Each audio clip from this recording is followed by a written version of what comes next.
big match, big rematch in MLS Cup. Coming from a guy like who's coming into this team but wasn't part of that final team, how does it feel like? Is the vibe in the locker room kind of getting you more into it, or? Yeah, I mean, it's a rematch of the MLS Cup last year. Obviously, I wasn't part of it, but you know, Toronto's got a bunch of big name guys, a bunch of really good players. So I think anytime you play a team that has high profile players, it's going to be a big game. And you know, it's a early kickoff, national television, so those games are always fun to play. Well, it seems like you've been a really easy fit into this offense. What is it that's made it as smooth as it has been?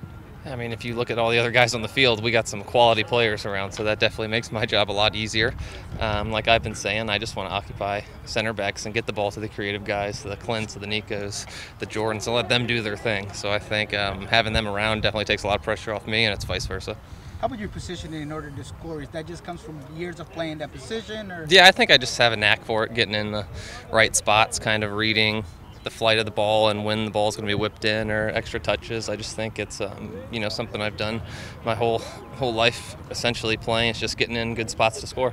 At any point, a player who potentially could want to be that same striker, do you ever talk to Jordan and have any advice for him? Is there any kind of communication that way? Yeah, we definitely talk because, you know, he is versatile. He can go wide, he can play up top too, and, you know, that speed is one thing you can't teach. So anytime we see him isolated 1v1 or space to run, let him open his legs up and go. But, you know, it's only his second year. He still has a lot of career left, and he's only going to get better. And you know, I think the versatility is really important, and I think it's really good for him. How different is it as a forward playing against a team that has only 3 in the back as opposed to 4? Yeah, they have 3 center backs, so it's going to be. I'll just walk away. You're gonna head it. So having 3 in the back, it's definitely tough. They have 3 center backs as opposed to having 2, because I'm used to playing in the middle of the 2 center backs, and now there's going to be a 3rd one in there, so it's going to be it's different because, you know, I think they're the only team that does it, but you know, I don't think it changes the way we play.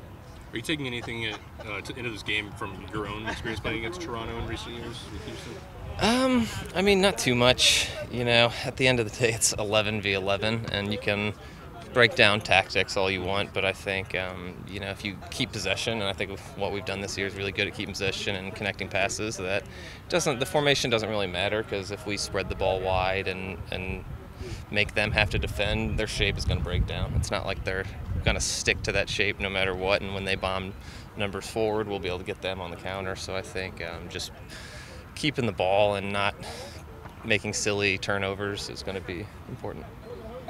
One of our fan questions throughout the week was Will Bruin spent the whole time in Houston. Does he speak any Spanish? Un poquito. Un poquito. Un poquito. Okay. That's about it. All right.